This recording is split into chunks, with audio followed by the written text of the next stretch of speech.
நீங்கள் எந்த தப்பும் பண்ணாமல் நீங்கள் லவ் பண்ணவங்க உங்களை விட்டு போகிறாங்களா? அப்போது இதுதான் உங்களோட time to rice. First accept பண்ணிக்கோங்க இது வந்து முடிஞ்சிருச்சுன்னு. இப்போ அக்செப்ட் பண்ணுறதுனால எல்லாம் ஓகே ஆகிடுச்சின்னு கேட்டிங்கன்னா இல்லை, கிடையாது, ஓகே ஆகாது. It will take time.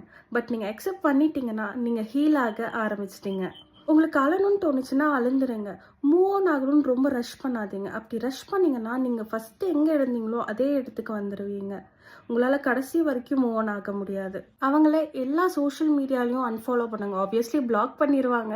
But still எல்லா சோஷியல் மீடியாலையும் அன்ஃபாலோ, மியூட், அதுக்கப்புறம் அவங்களோட ஃபோட்டோஸ், மெசேஜஸ் எல்லாமே டிலீட் பண்ணிடுங்க. நீங்கள் அவங்கள பார்க்க இன்னும் அந்த பெயினோட தான் இருப்பீங்க. Focus on your self. நீங்கள் ஜிம் போகணுமா, ஜிம்முக்கு போங்க. புது விஷயத்த கற்றுக்கணுமா, டான்ஸ் பண்ணணுமா, மியூசிக் கேட்கணுமா, எதுவாக இருந்தாலும் உங்களுக்கு பிடிச்சதை நீங்கள் பண்ணுங்கள்.